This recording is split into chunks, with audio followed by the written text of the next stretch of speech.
Good morning, you guys. Good morning. It's Friday, y'all. It's Friday, and I wanted to come on and talk to y'all for a quick minute because listen, y'all, I've been hearing some crazy ass shit. Okay, I've been hearing some crazy ass shit, and so I wanted to come on and talk to y'all about it this morning. I know this was last minute, y'all. I'm going to go get me some coffee. So hold on 1 second. I need to make sure I'm paying attention to something real quick. Hold on.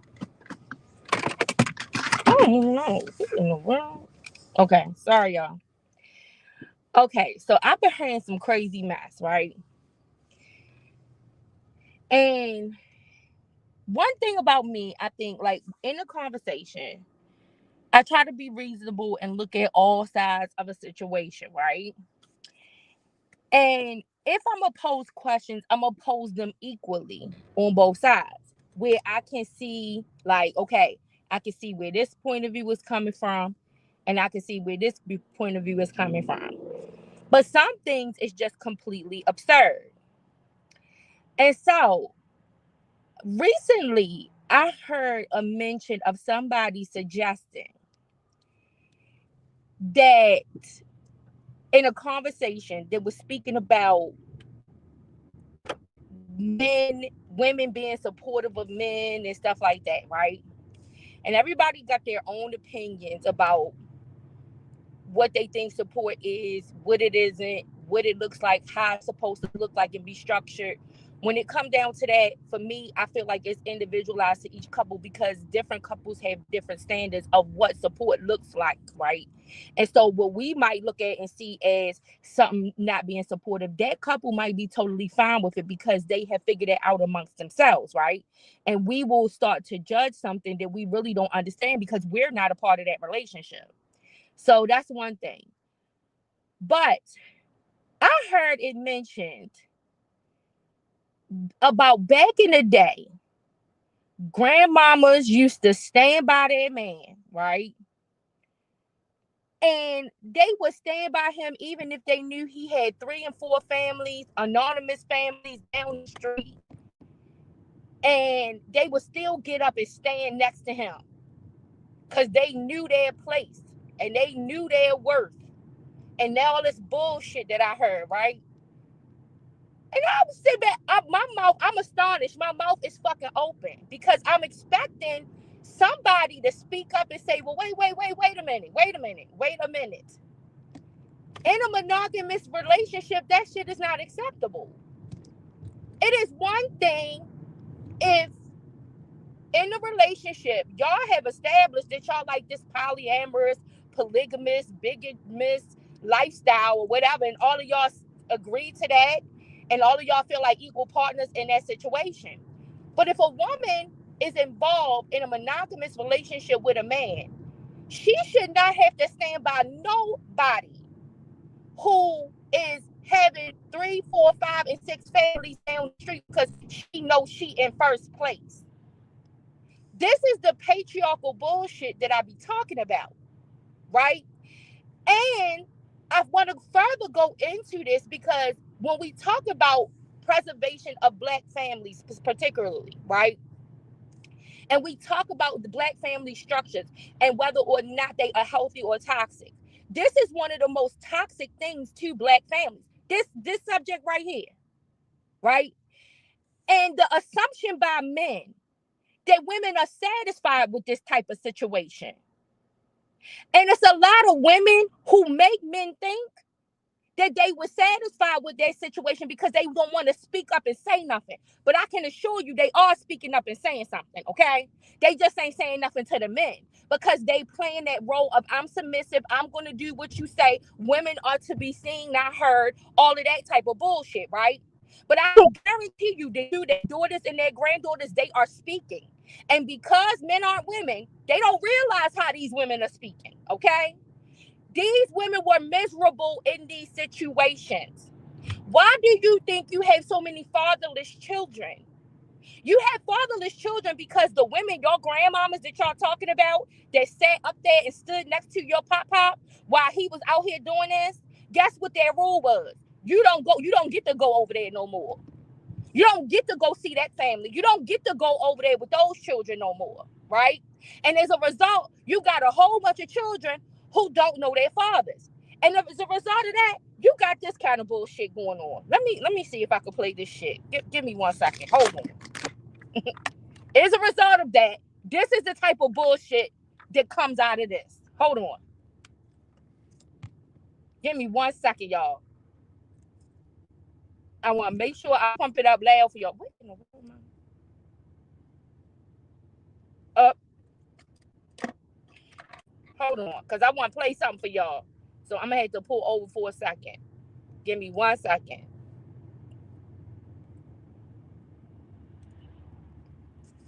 Because this is the result of the bullshit that I heard last night. What I'm about to play is the result of the bullshit I heard last night.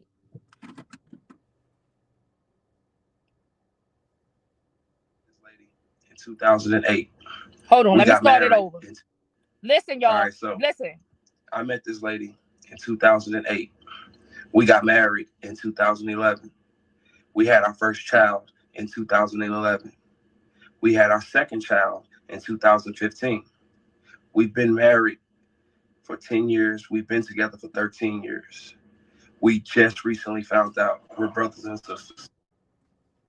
Y'all heard that? Y'all heard that? Let me play it again. Let me play it again. Hold on 1 second.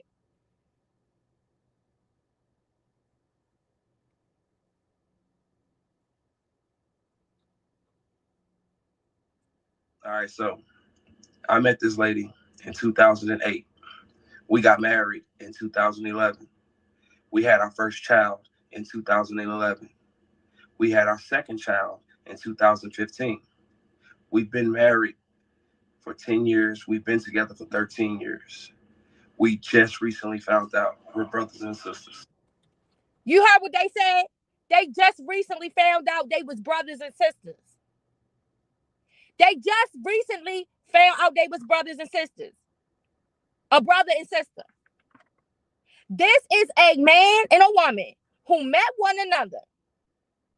Didn't even want to know who the daddy was. They get together. They like each other. They date each other. They get married. They have children. And then they find out that they got the same daddy. This is the type of shit that what I heard last night with this shit right here produced. And who's responsible for this? Who? Who is responsible for this bullshit? I want to hear the accountability on this one. What I heard last night, that should have been somebody stopped, somebody said something, somebody offered that this is not the best way to move forward in trying to cultivate Black families. But no, it was silence. Everybody went along with it. And you want to know why people go along with it? Because this is what we taught to do. And this is my prime example of everything that you taught to do ain't right. Everything that you taught to do ain't right. Take it from this church girl, okay? Y'all grandmamas and y'all mamas was not happy with this bullshit right here. I have sat underneath the tutelage of multiple first ladies, of multiple deaconesses. I'm talking about powerful ladies within the church. And wasn't none of them okay with their husbands going down the street, around the corner, going post to post, making illegitimate children. And as a result, those illegitimate children got to grow up without a daddy. And as a result, guess what? You don't even know where your siblings are. And nobody even talks about them. Do you think that your grandmama is going to sit up there and tell you that when she's already keeping the secret that your grandfather did that anyway? Black families are not even talking about this because they don't even want to deal with the quote unquote shame that it causes. So I don't want to hear nothing about no grandmama standing up with no cheating ass grandpapa. And the grandpapa making families, and she still sat up there and stood behind your man. What type of shit is that? That shows your hate for women. That is an internalized hate that people have for women, for somebody to want their mother, grandmother, sister to stay in some type of bullshit ass situation like that. What type of bullshit is that for the siblings who don't even know one another, who grow up with animosity towards one another? This is what creates spaces of bitterness. One group of children feeling like they had more access to daddy than the other. Another group of children feeling like that they benefited more from the daddy than the other. This is the type of bullshit that this type of thinking creates. But we keep on as a culture trying to perpetuate this type of thing. This shit is crazy. And the crazier part is that it goes unchecked. Everybody, as long as it goes along with the narrative that is being pushed out, everybody just goes along with the bullshit. We can be overly critical of the most mundane thing, but somebody say something like that and it's no protest. It's silent. Everything is quiet. How did that happen when somebody is playing the devil's advocate? Why would anybody not have anything to say about a man who is supposed to be in a monogamous relationship with their wife? And he's going and making families all across town in several states, unbeknownst to her, attaching her children to other people genetically that they might meet down the line and end up marrying and procreating with their brother or sister. Why would that not be checked when we having a conversation about cultivating families, about preservation of the family? I'm confused about that. I really am. I really need somebody to explain to me why there was no attention or no spotlight shown on that. Furthermore, the context of the conversation suggests that the reason why men cheat, well, it's clear that grandma was holding her man down. She was standing behind her man, and he still was doing it. So what difference do it make in the context of the conversation? I just got some questions on this one. It's so many things I could question, but I really want to shine a spotlight on this one in particular. Why was there no protest? Why was there nothing to offer? Why was the remark was, how do you think we correct this? You want to know how I think we correct it? I think we correct it by men who commit to being in monogamous relationships remain monogamous. That's how we correct it.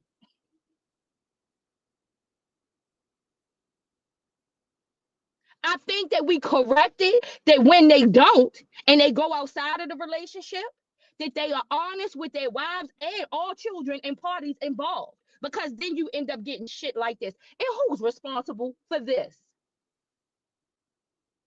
See, there are some situations where it's ambiguous and people can skew the facts and they can make one group, one person more accountable than the other. But in this situation, accountability falls on all on one person. And that's the person that is disseminating the seed. That's where the accountability falls on. When you are being objective, when you are trying to see things from all sides, when you are trying to provoke thought in people, you challenge this way of thinking. Because this way of thinking makes absolutely no damn sense. Who is in support of a woman being forced to stand up next and behind, and on top of that, not next to, behind a man who so carelessly don't give a damn about her children who are genetically linked to her children? They don't give a damn about how he's compromising her health. But this is the type of shit we promote. She's supposed to stand behind him at all costs, no matter what. Right? That was the suggestion. Grandma did it. Well, in Nazaya's case, we see a grandma who allowed her child and her children and her grandchildren to be molested because of this type of thinking. We also see her as an 11-year-old child that was impregnated because of this type of thinking. So when are we supposed to speak? Let me know that. Let me know when women are supposed to be heard and not silent. Is it only when it's in support of men? We supposed to just be okay with the fact that our children are dying at the hands of this type of toxic patriarchal system? Because that's exactly what's happening. And my statements are not steeped in myths. It's in fact that this is happening.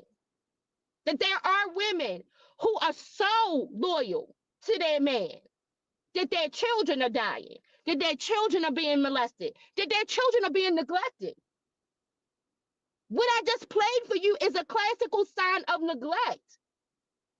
Neither one of these people knew who their father was.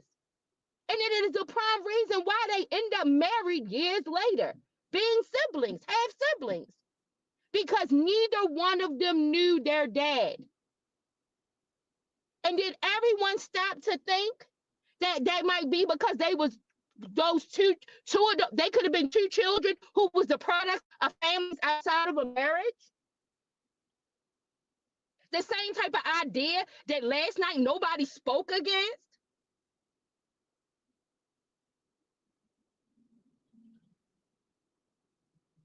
Like, come on, y'all. Are you serious?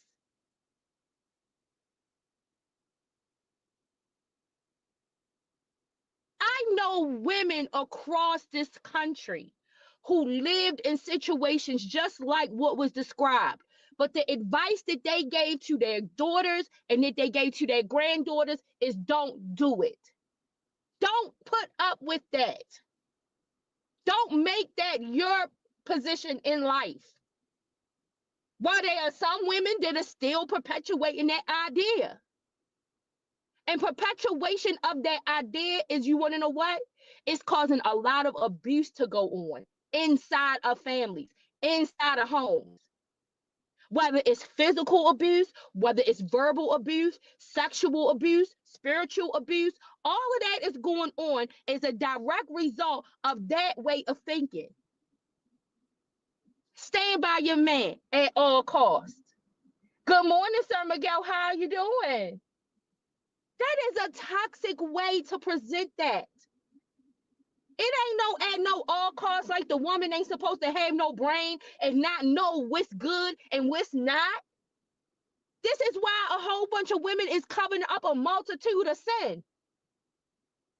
They use that word in order to try to beat people, browbeat people, and tell them, oh, love covers a multitude of sin. So keep covering all of the indiscretions of the men in your life and blame it on the children. Right now, I am listening to some audio of members of that little girl, Nazaya's family, blaming her for the light that is being shown on the family. She's the one missing. She's the one dead. She was the child. She was the one who should have been protected. But blame is being passed from the man who did it, from all of the adults who ignored it, to the child. This is that stand by your man thinking that leads to this type of bullshit. You don't have to follow nobody into no fiery ass furnace. You don't. The only person I'm going into a fiery furnace with is Jesus. Everybody else, I know he won't let me be consumed. So I'm gonna be on that side each time. Outside of that, I ain't following nobody into no fiery ass furnace so they can let me be consumed and burnt up with them. That's not love. And that's another part of our problem. It's how we translate love. What love is. Love ain't always going along with some bullshit. If people around you continuously letting you go along with bullshit, you should get from around them. That's not who you want to be in your circumference.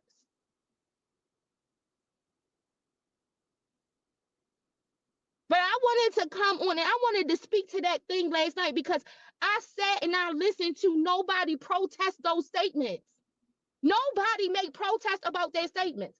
The conversation was talking about what, and even that was rearranged, but why men cheat. Well, damn, she's standing by her man. The example given was an example of someone standing behind her man, standing beside wherever at her man, right? It didn't stop him from making families across America. So that ain't the answer, clearly. Clearly, the answer from the old days didn't work. Maybe that's why women have tried to transform the response, because that did not work. That type of support, that type of I'm going to still make stuff look good in the public, even though shit is shitty in private, even though I'm going home crying, I'm going home drinking, I'm going home using drugs, I'm going home depressed, I'm going home with anxiety, I'm going over to the STD clinic. That's what's happening in private.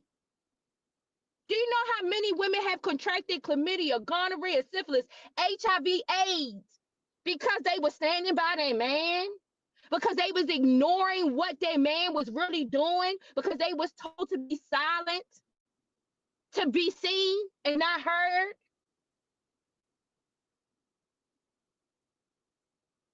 Do you know how many generations of abuse have been perpetuated because of that kind of thinking? Like, let's be real. That's real people.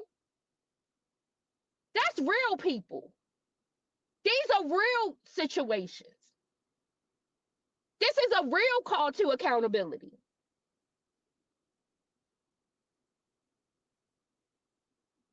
And statements like that are allowed to go on with no consequence, while other statements that are brought to light are then knocked down because it doesn't fall in line with the narrative that's being pushed.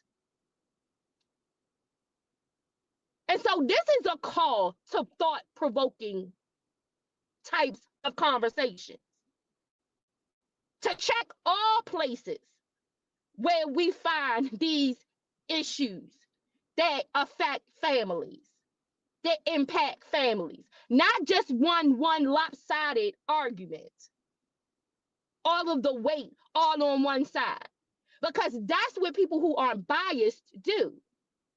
They look at all factors. There are many content creators and people across this YouTube and other social media platform spaces who have taken the time to dedicate to look at the breakdown of the Black family on both sides of the fence. Right now, we are seeing this in this Naziah situation. There is a lot of weight that is being placed on the women in the situation. But unfortunately, because of the way that the women in the situation think, they are taking up for the man who was the perpetrator and blaming the child. And this is a problem within our community as well. And it's something that we learned. And it's something that's bad that we learned.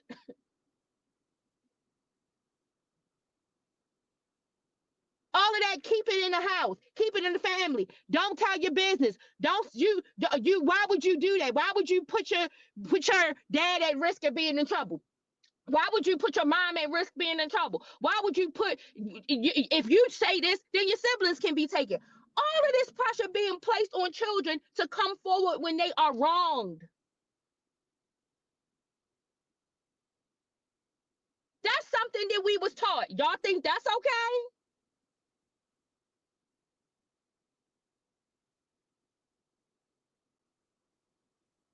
This is a society that is responsible for this landscape of what we're seeing.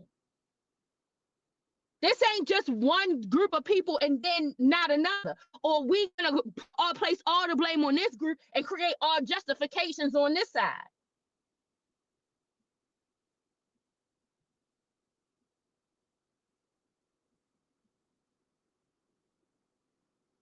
So if we're going to provoke thought, we got to look at all the whole circumstance, the bigger picture. Not come with a lopsided argument that is only in support of the narrative that we want to place out here. That's our responsibility. That's what we are duty bound to do.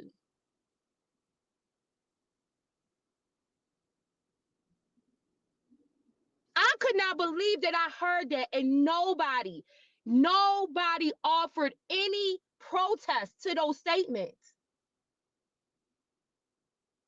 And it does show a devaluation of self when people sit there and hear that and don't say anything.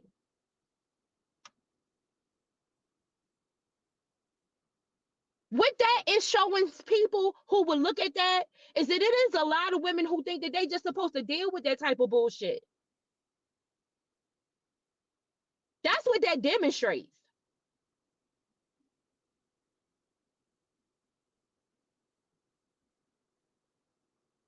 It also demonstrates that for people who know that what they heard being said wrong, that some people is just wanting to hear some shit that's gonna stroke their ego.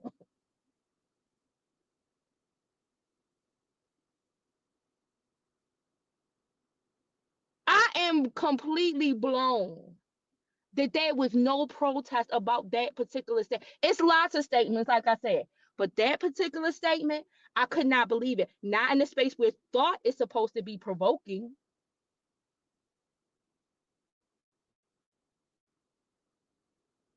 Why would you not check that? Why would you not call that on the floor and challenge that thinking? Because it is that kind of thinking that is very toxic. Because there was a demonstration that no matter what grandmama did, that man was still going to cheat. So whether she stood behind him or all around him, he still did it. What message did that send to women? Ask that question. Ask that question. What message did that framework send to women? And what did the women who raised the women that are here now? Because see, a lot of times I think we forget that the women who are here now with this type of thought, we were raised by people, right? We was raised by women who that stuff was happening to. What do you think they were saying to us?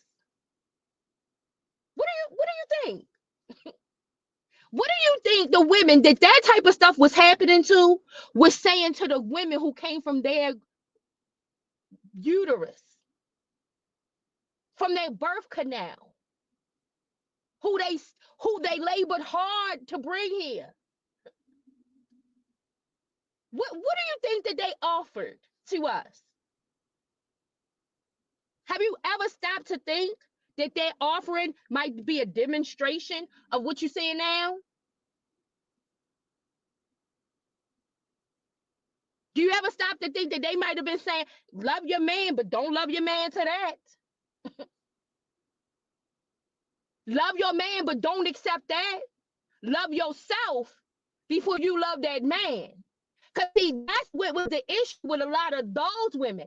And what some of y'all don't know is that a lot of those women admit that they love that man more than they was taught to love themselves. And it's because their mother taught them to do that. And their mother's mother taught them to do that. And that is why all of that abuse got swept under the rug. And it is why people see women around the world protesting as loudly as they are now and being overly aggressive about how they are going after abuse, because they are sick and tired of the abuse. And this is a system that was generated by both men and women because of visibility, because of lack of being able to be seen and to be heard. And when you take away somebody's inability to be seen and heard, this is what you're going to get: a fucking tsunami. So if you want to look at ways to remedy the problem, the ways to remedy the problem is to deal with that. It's to deal with the system that left women seen and not heard. That's the way to deal with it.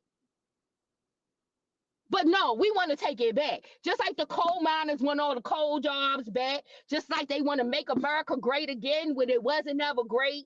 Like that, I don't understand how people can can visualize that concept, that America was never great, and make America great is an oxymoron. But you want to make these mergers that these women had to be subject to like they were slaves, like they was great. These women did not want to live like that. They had to live like that.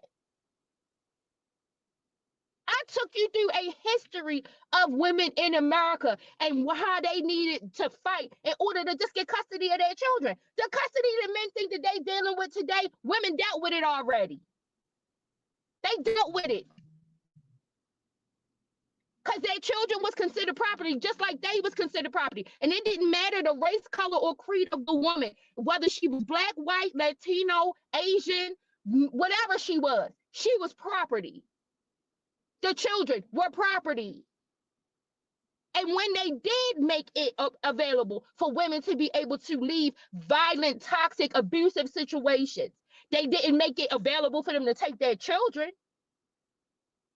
And children had to fight blood, sweat, and women had to fight blood, sweat, and tears to be able to have access to their children when they decided to leave abusive situations. That's the history of this country and many others.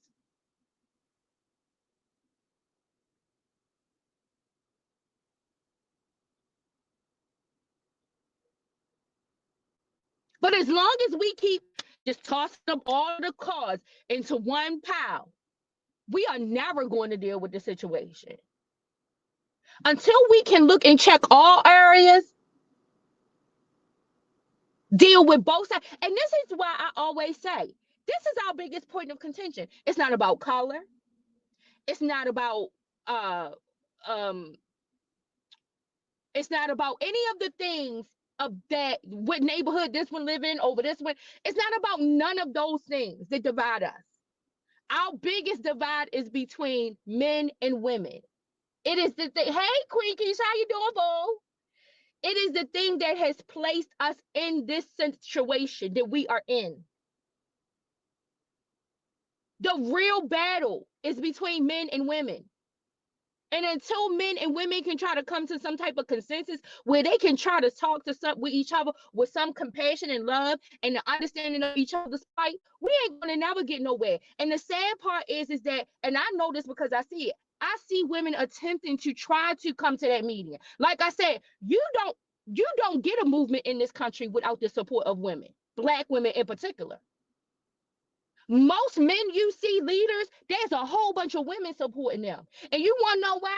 Because it's the same thing I was trying to draw the parallel to when I was saying the other day that people found so absurd. But even other Black men find other Black men difficult to deal with. So they don't even want to come together in order to try to get movement done. And the reason why is because they want to be in charge. It's a fight to be territory. Who is going to be in charge? And so most movements you see, there will be a man in the lead and a whole bunch of women around supporting them. But that support goes unnoticed the minute that the woman disagrees with something. And then there are other women available and around that will attack the woman who disagrees and try to silence her. Like, this is the shit that we live in. Good morning, Cookie. Hey, boo-boo. Yes, we have, Quickies, we have led every movement. We have been the real foot soldiers in every fucking movement. So to try to say that Black women or any women of that matter, like I said, are not supportive of men, it's bullshit.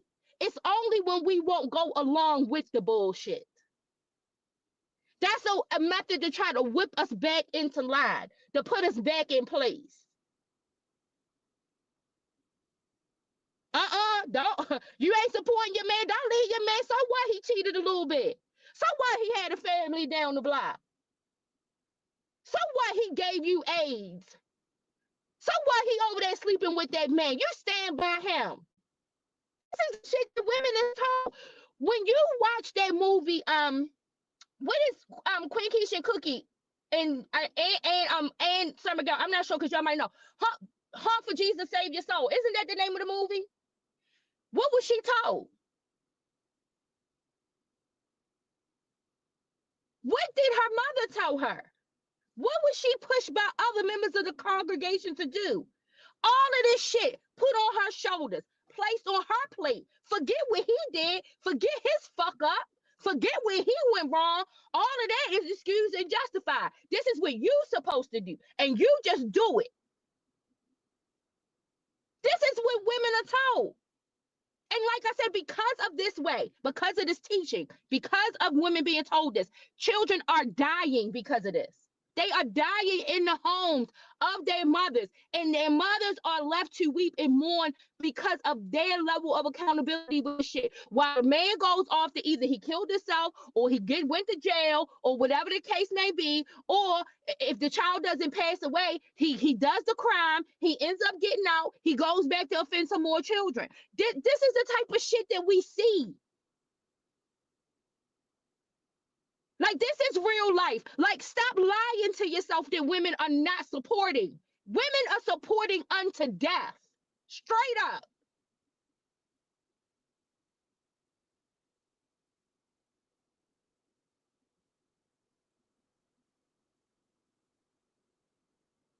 Exactly, Queen Keish. It is. It's true. You will have, okay, let me tell you something. When I went to the Women's March, right? Because I went to the Women's March in DC the first time that Trump went into office, right? I saw, and I'm gonna tell you what I seen, and they see it'll be an excuse for this. I saw white men supporting their wives. I ain't see no black, Hispanic, Asian men, none of them men around. None of them. But I saw white men in that crowd supporting their wives. I'm going to tell you another space, since we want to talk about support, right? When support matters. You want to know where support matters? In the birthing process. When women get pregnant, I see men of all other ethnic groups sitting in that waiting room.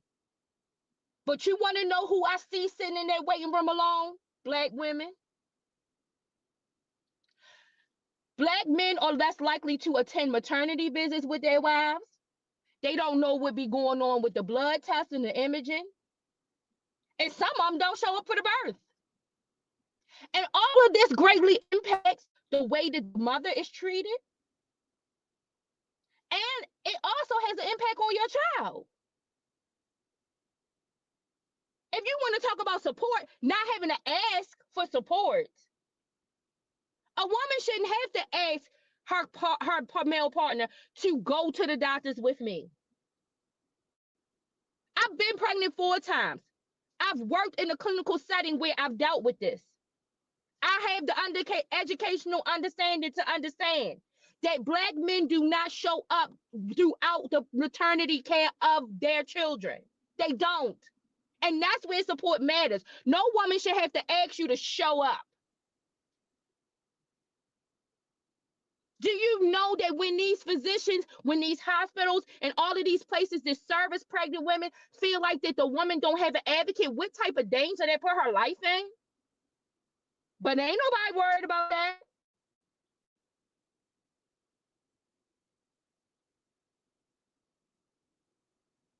You said, quick, because you said I wanted to support Black Lives Matter at the time during the pandemic. My ex didn't want to go because he didn't know them. Yeah, and see, I didn't go to Black Lives Matter protests, but I went to other several demonstrations because I wanted to be really neutral in my advocacy. And so that's because what I try to get people to see, Queen Keish, is that I advocate for all people. I really do.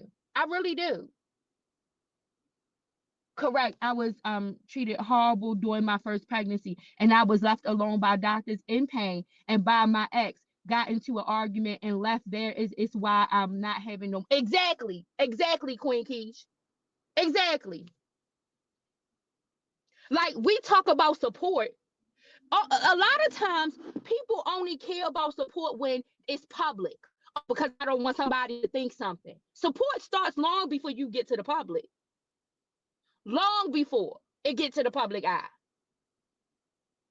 And I'm not saying this from a space because all of my children, I was supported in that way. I'm saying this because I know what women deal with. And this is the thing. And like I can say again, I go in that waiting room, you're going to see majority white men, Hispanic men. Hispanic men are very, very sensitive about their children and being there with the woman at the time. You're going to see Asian men. You don't see black men in the waiting room. It is like a 1 in 25 in the waiting room at a standard monthly doctor's visit.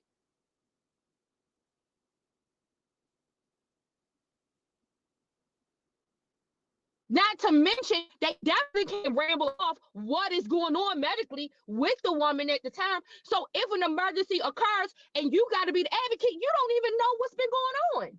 You don't even know what to say. You was married. I be me married and still not there. That's what exactly, Queen Keisha. You are absolutely right. But you want to know what I have seen white men and Hispanic men do that I work with? The men that I work with of other ethnic groups, Queen Keish, they will either ask their wife, well, can you make the appointment at this time so that I can go at lunchtime? Or they will tell people they got to leave early so that they can attend these appointments.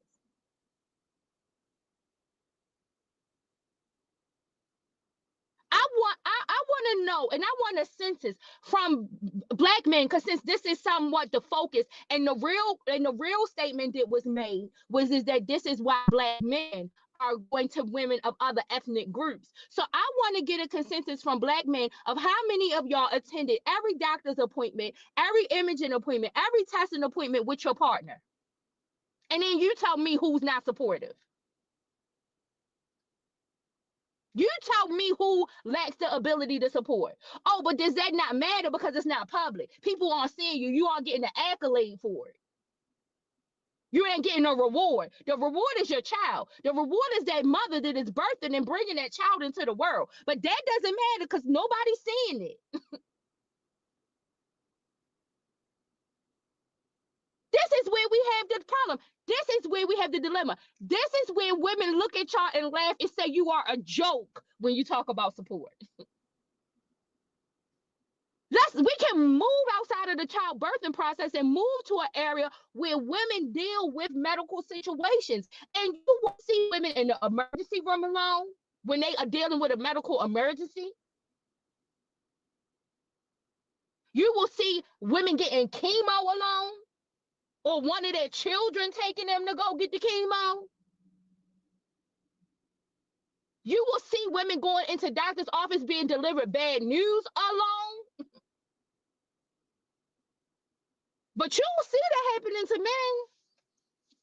Because 9 times out of 10, a woman had to get him to go to the doctor anyway.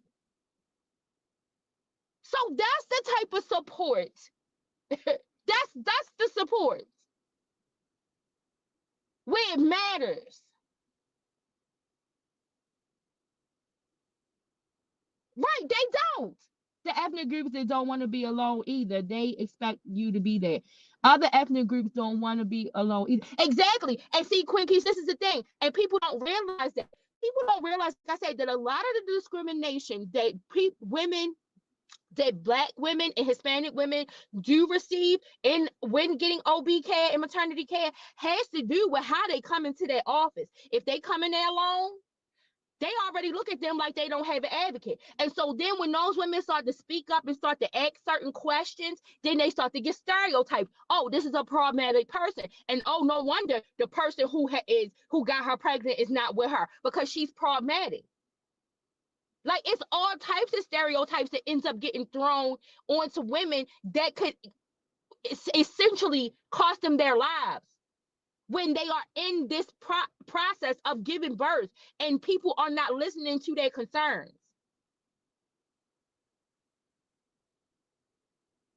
So that support is important. Remember the baby that the head was that the doctor was trying to pull out, and they tried to make they ended up snapping the baby's neck, and they tried to prop the baby up and tried to make them think that the baby was alive. If the dad had not been there, which is the case for lots of black women, Lots of women of other ethnic groups around this country, right? If the dad had not been there, they might have possibly been able to try to cover up and get away with what had happened because they were not trying to be honest about what they did.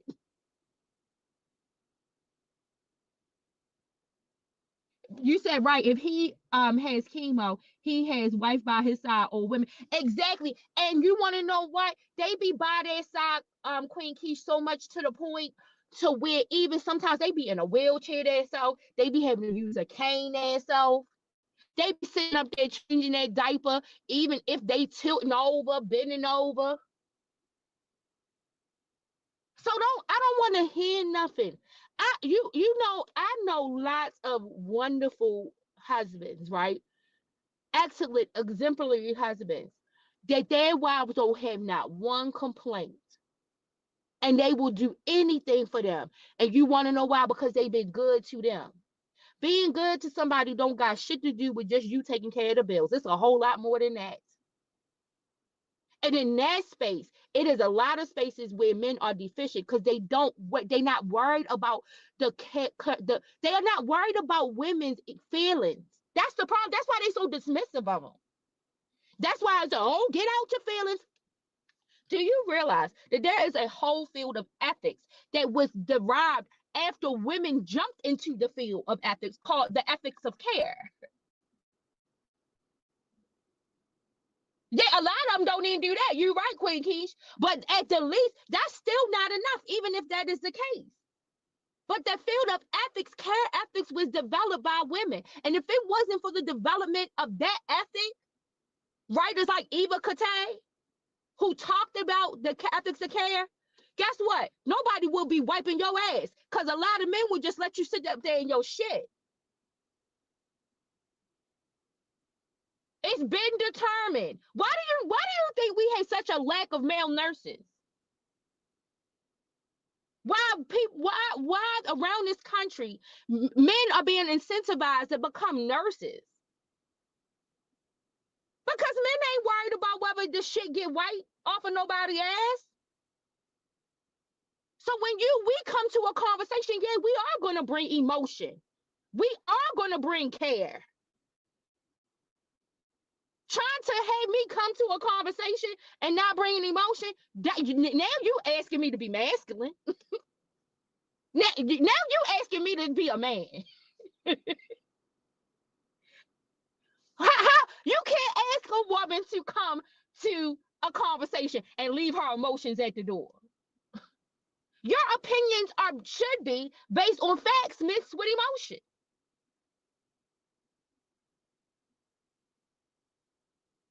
It's okay, Cookie. It's okay. They are doctors, not exactly. They are doctors, and the thing is, and they are doctors. They say right, like you said, Queen Keish, in that traditional role.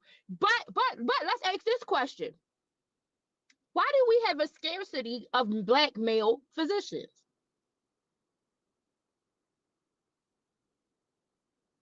Ask that question. We have a scarcity of Black male physicians.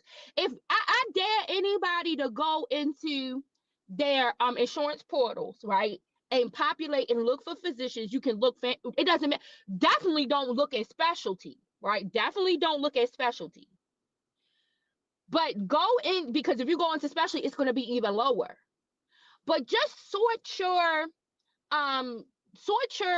parameters to get on African American Black male physicians and see how many of them are in your area compared to people of other ethnic groups.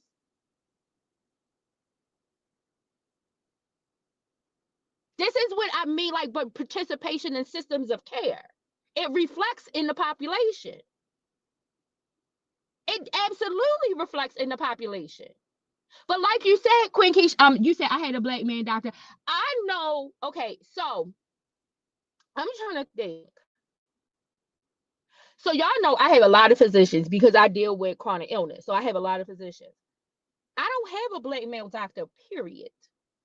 But I do know a Black male doctor that is in the vicinity that is a dermatologist. And he's a damn good one too. He really is.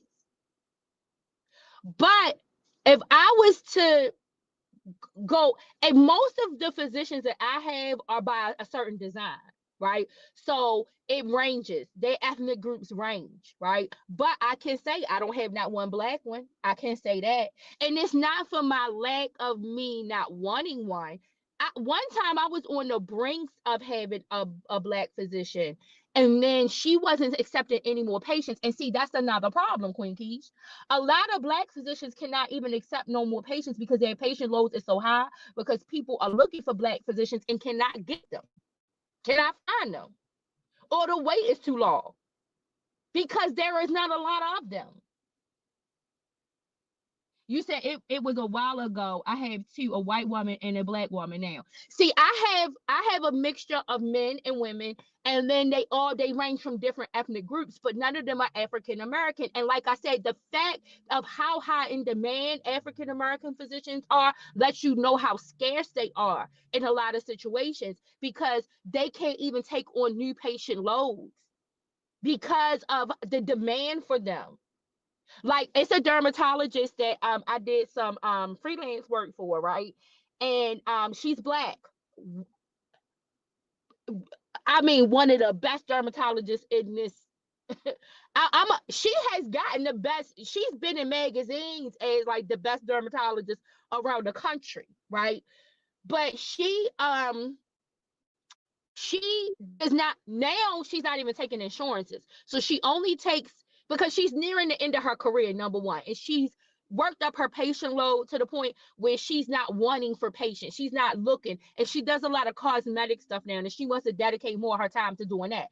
But in the early stages of her career and at the beginning, she was really high in demand because it was difficult to find African American dermatologists who, and like some, even though, and I try to tell this, you said you've never had a black doctor, Cookie, as a primary, but see many, you might see them, but what I'm explaining to you is why it's hard for people to get in with them, and it's because of their scarceness.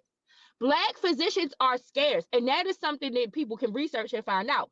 They are scarce, and because of their scarcity, they are high in demand, because it's a lot of people who do want to be serviced by people of their own ethnic groups, right? And so, just like I was about to say with this dermatologist, she was in high demand because she was a black dermatologist in the area, one of the only, and she was a woman. So, okay, you had some male black dermatologists, but then she was a woman who was a black dermatologist, and so other black women wanted to trust other black women with their skin, right?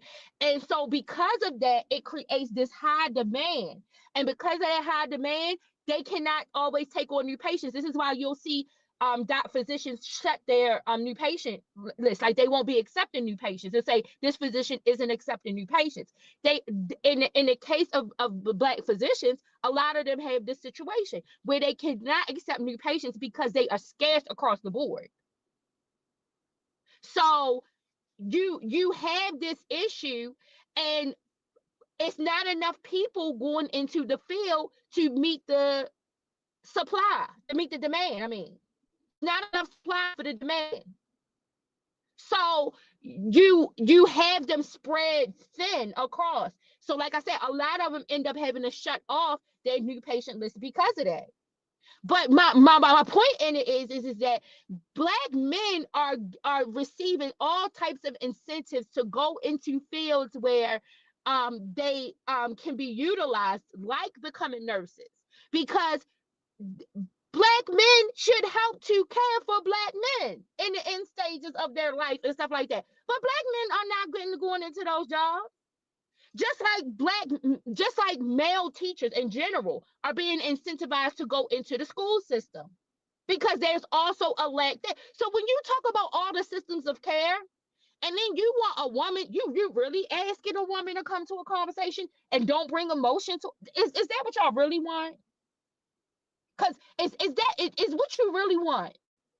Do you really want a woman to come to a conversation and leave her feelings at the door? I don't think that that's what society really wants. I think it's some of what they complain about. That at times we do that because we get fed up. We get fed up at how dismissive people are of our feelings. And so we do check them at the door. And they really don't like that. That's really a sin to do that. You said women, most teachers, and that's exactly, Queen. Teachers, nurses, any job that requires care, daycares. And I know a lot of people will say, "Well, I don't want to leave my child with a man," because and that's a I don't know how to feel like that, but I know it's a lot of people who say they don't want to leave their child with no daycare provider that's a man. I don't know. But why? Why is that? Why is that? And it's because of what we talked about at the beginning. It's because of what a lot of Black women have gone through in homes, because of what a lot of men have gone through in homes themselves. And that was me drawing that parallel with what I'm saying, where Black men don't even trust Black men. Because not and Black men don't trust Black men to do certain things for them either. Because this is my thing. Then why wouldn't a Black man, if a Black man was trusting of a Black man, right?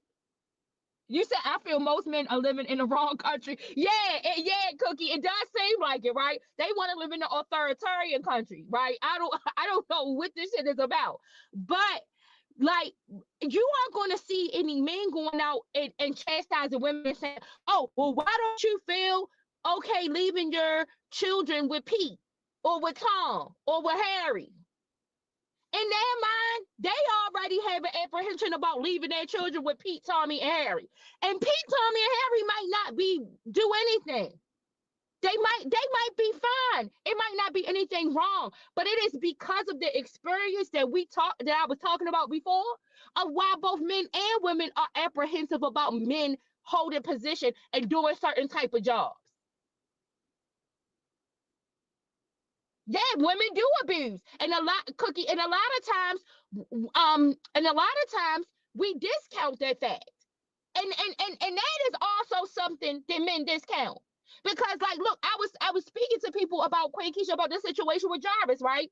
We had found out now that Jarvis, the one who is responsible for Naziah missing, right? We found out that he had a child with a friend of his mother's when he was 13 years old. Now, as a woman, I find something wrong with that. As a woman, that shit ain't okay with me. Now, you got some women who that shit is fine. I don't understand that shit, but it's fine. But you overwhelmingly have men who don't draw no concern to that. And they are not out there advocating for little boys that this type of shit happen to. So it's like, as a culture, like I said, socially, it's so much shit that we need to look at and be able to talk about objectively and real. But when we want to talk about something real, we ain't real about the whole conversation. We having lopsided arguments and shit. Something can get said that is completely absurd, and nobody will offer any protest against it.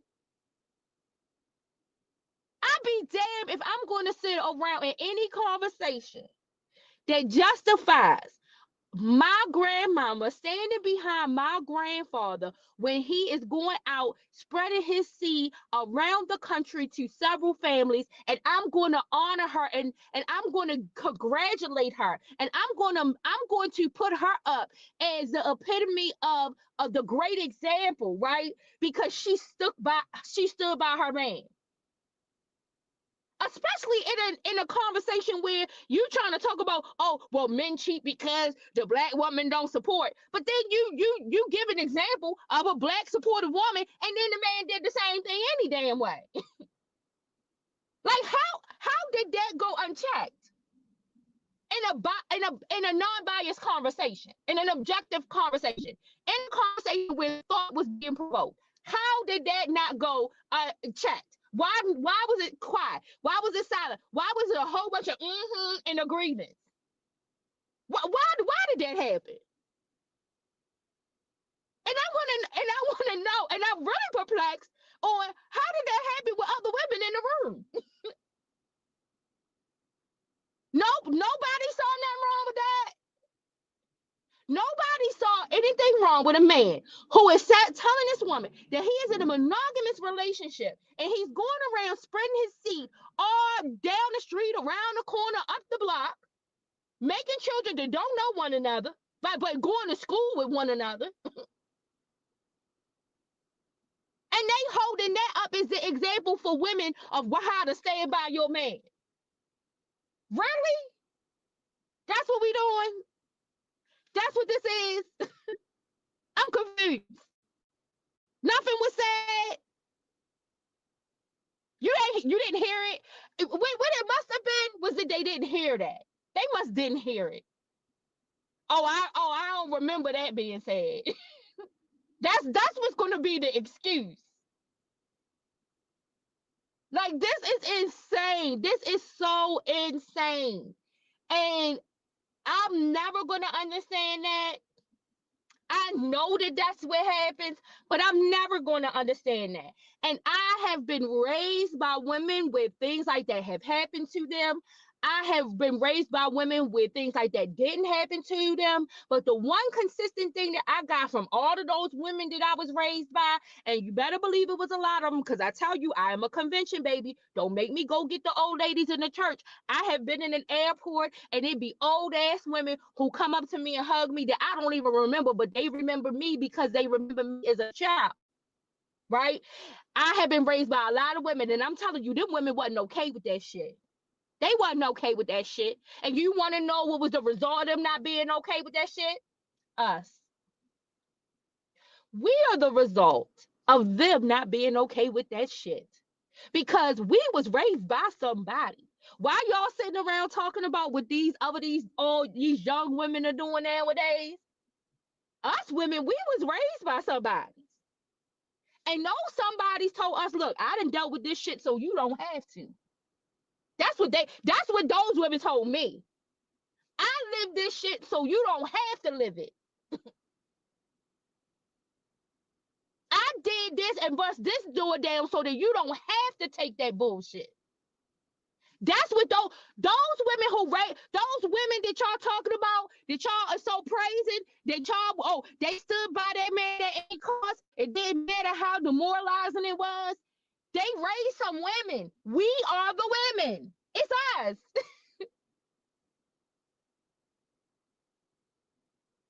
And do I think that, like, the generation under us has gone to an extreme with it? Absolutely. I think it has gone way too far in some instances. And I think that is part of our fault. But I think that it was the oppression that the women that y'all talking about lived under, that started talking to us women. They made it so radical. And see, that's what people don't understand, that progression. When you make people be silent, when you force people to be silent, then when they come out and they speak, it's going to be radical. You're not going to like it. It ain't going to be what you want. That's the response to that type of thing. So everybody plays a role in this. Everybody is equally responsible for what you're saying. But it's a group of people who don't want to take any responsibility for that.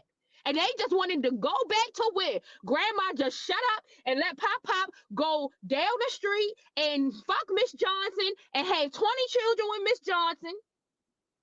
And then Pop, your little daughter friend grows up around Pop, and then she becomes a grown adult, and then he goes down there and he starts fucking her, make a whole family with her, and now your daughter's friend children is your child's siblings, because this is real shit. This is real, people.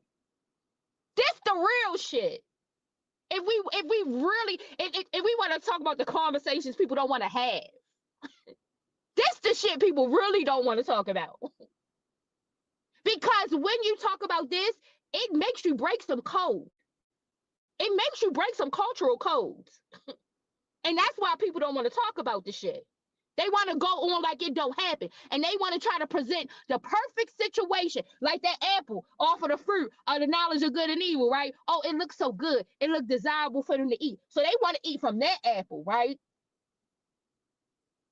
You find out that motherfucker is bitter. It's death that come with that shit. What y'all say? Quintus, you say, or he going upside her head. Yes, she's supposed to stay and take abuse. Exactly. This is what their mothers taught them. This is what our grandmothers and great grandmothers, mothers, generations removed taught them. And that's the type of shit that men want women to still do. And they mad that they not doing it. I don't get it. I don't get it. What, that shit ain't okay. And this is the thing. I expect a man who expresses that that's the type of system that he want to revert back to go along with that bullshit. But any man who say that they respect women, that women should not be abused, that they should have a voice, they shouldn't be agreeing with none of that bullshit. None of it.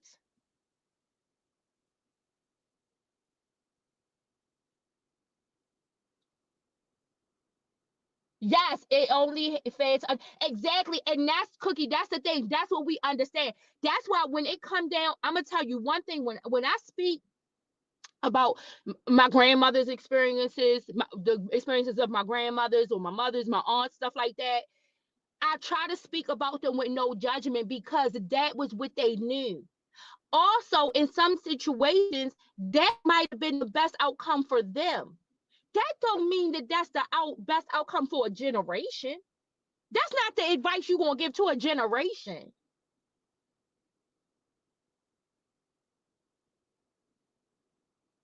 There are so many obstacles that different relationships go through. And those individuals in that relationship got to determine, what are they going to do? Are you going to move forward and go from here and continue? Or are you going to abandon the situation? But whatever it is, that's determined amongst those couples. But when you're talking about passing something on to a generation, you want to give that generation information that is going to make them whole, not broken.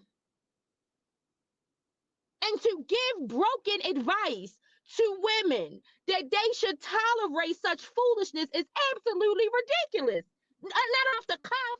If a woman finds herself in a situation and she decides to persevere in spite of it, that's that woman's decision to make. And I don't belittle that woman's decision. But that ain't the advice you give off the cuff. Look at this woman and be like that. What type of shit is that? Bullshit. I say malarkey is what it is. Right, exactly, Queen Keys, exactly. Women could not work. And that is the part that a lot of these people are missing when they are talking about these examples of their great grandmothers, mothers. Like, them women was in positions where they couldn't even get a job to go anywhere. Like I said, a lot of them were miserable. They came outside and pretended to be happy. That's what you want for women? You want women to walk around this earth pretending to be happy? Is that what y'all really want? That's very egotistical. I'm blown. I am blown.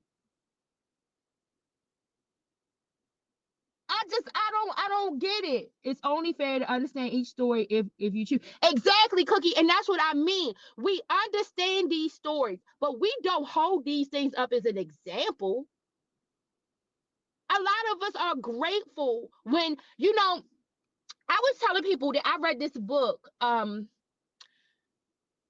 is the name of that daggone book? Kindred. The book is called Kindred, right?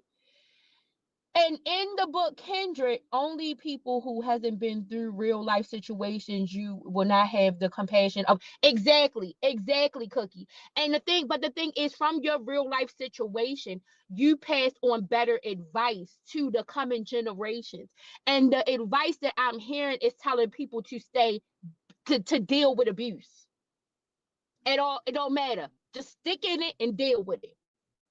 And that is not what I want to see people do. But I read this book called Kindred, and the book, it was written by Octavia Butler, and Octavia Butler was like one of the first Black sci-fi women authors, right? but her book was about the antebellum South. And she wrote it. It was like a time travel novel, right? And so she goes back into time in order to meet her grandparents several times removed, right? And how she came to be. And her grandparents several times removed, one, it was a slave girl, and it was a plantation owner, the son of a plantation owner, right?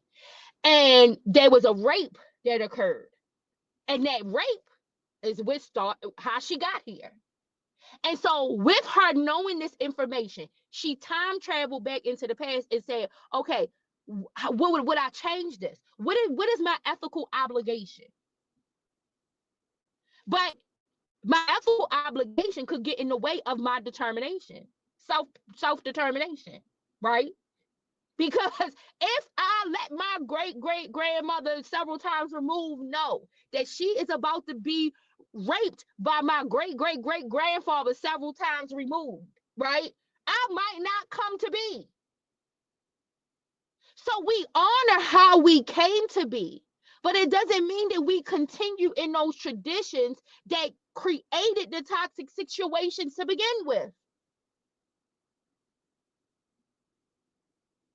This is why our ancestors passed on to us more knowledge, wisdom. A lot of people say, in the beginning was the word, right? Now I can go with the Genesis version, I can go with the First John version. But I'm gonna stop there at that part, because in Proverbs 8, I believe it's in Proverbs 8. Proverbs 8 says, in the beginning was wisdom.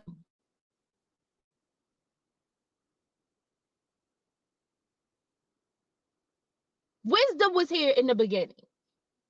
It's something we took for granted. The dilemma in the Garden of Eden between Adam and Eve was about wisdom. And now we find ourselves still, the two sexes, in this argument over what is wise.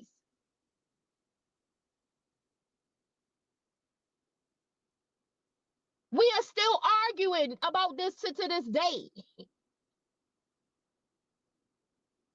When we had it in the beginning, it was already given to us. It was already available. The word was wisdom.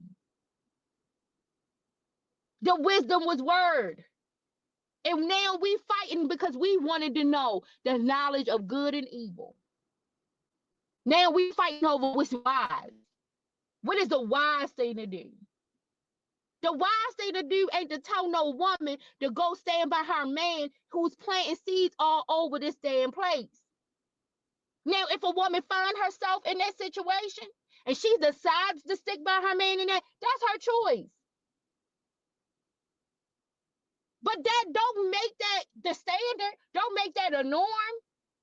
Don't subject women to that type of thinking and to deal with that type of abuse.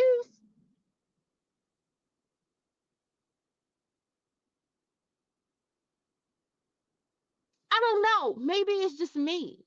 Maybe I'm the only one who think like that. The reason why, sometimes I think the reason why men want women to leave their emotions at the door, they want them to leave them at the door because then that's how they can trick them into bullshit. I'm going to try to play with their mind to get them to buy into what I'm. Just leave your emotions at the door. I posted a few clips from For Color Girls this morning.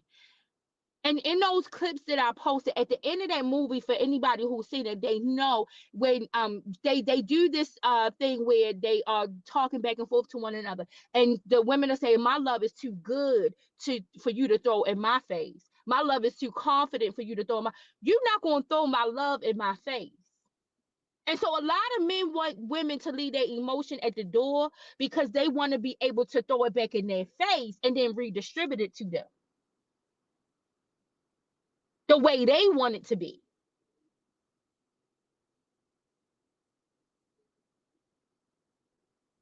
It's a manipulative tactic.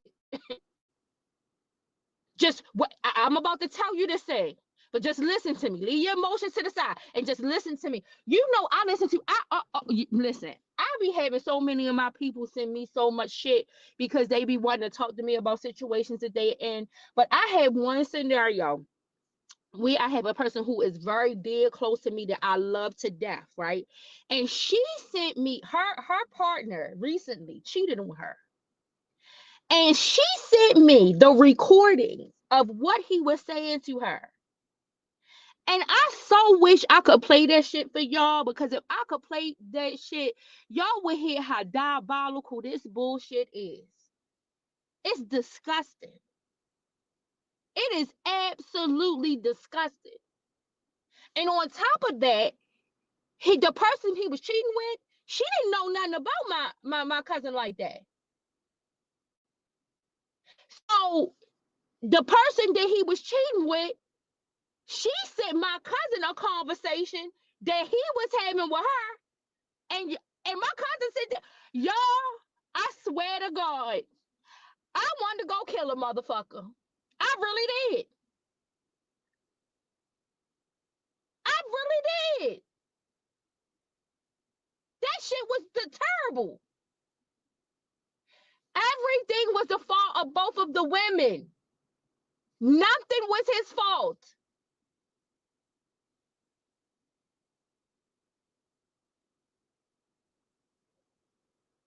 That shit was I so wish I could play it for y'all to hear it, so y'all can hear how diabolical this shit sound. But that shit was disgusting. And everything was the fault of the women involved. Nothing was his fault. He became the victim.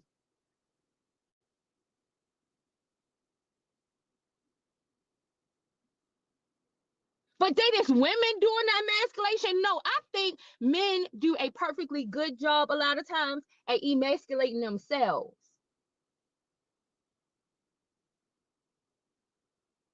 They don't need a lot of help. How are you the cheater in a situation with two women who are being completely faithful to you? And you have spun the whole shit to make these women the fault. And then he accused them of trauma bonding with one another. This the type of shit I'm talking about. Like, what?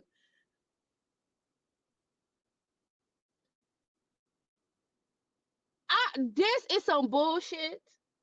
I ain't never gonna be okay with that type of bullshit. I'ma always say and call that bullshit.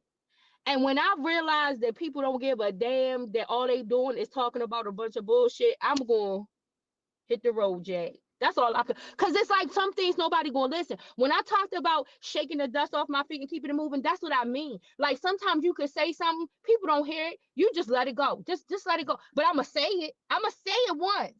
I'ma get it out. But after that, resume to how you think. Resume to how you feel. And see how that works. See how that ends up for you.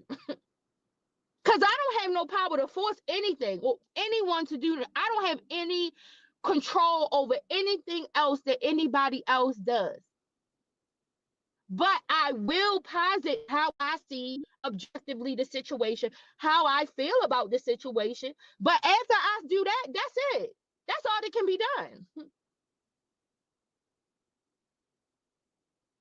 At the end of the day, everybody then goes back to their way of thinking. And their way of thinking will have whatever impact that it has on how they govern their existence. But at the end of the day, I'm not going to sit and listen to no shit like that. And I don't have nothing to say as an objective, thought-provoking, free-thinking person. You can't tell me that your grandmama standing up there with a man, whether it's your granddaddy, step-granddaddy, whoever, and backing him. Like that's the example that all women should follow. No, she's an example of perseverance. But that is not what women got to deal with.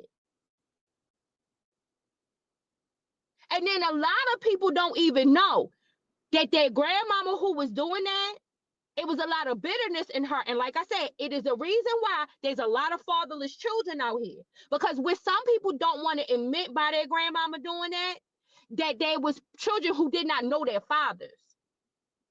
Because they was dropping, hey, 312, hey, boo-boo. Because they was dropping children all over the town. And the children don't even know who their father is because the woman who he was with is covering it up because she ashamed. Because sometimes she didn't even know if he was married or not, or whether he was with someone or not. So she don't want to even tell anybody who the father is of the child, so that or she's still trying to keep the secret for him because she, quote unquote, trying to be the loyal person and stand by a man who's somebody else's man. So she ain't even letting her child know where the child came from. Keeping a secret, ain't even getting half near no damn child support for the child, but still being loyal, still keeping a secret.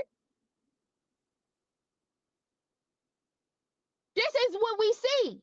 This is a cultural thing. This is what happened. And I'm sorry to say, but last night I saw the upholding of that type of bullshit.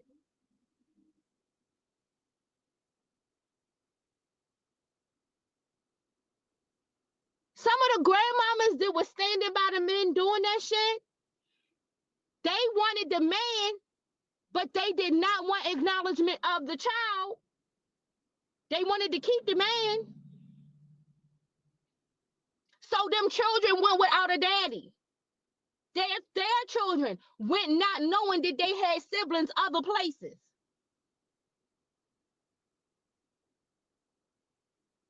So you okay in condoning the brokenness of homes? Who's creating the broken home? Who's creating it? I ain't saying who's forced to deal with it. We all know who's forced to deal with the outcome of it. But who is creating the broken home? Who's contributing to children being raised without their dads? In that type of scenario, when you got that with the grandmama who's standing behind, some of y'all grandmothers participated in broken homes. I'm including myself, participated in broken homes by staying with the man and telling him, you better not take your ass back over there. Let's deal with that. Some grandmamas did that. And some grandfathers gave into that because they was trying to save face in front of the public with their wives. So they went along with it. If we're going to put it out there, if we're going to talk about it, if we're going to have a conversation, let's be real about it. Let's talk about it real. That's what happened.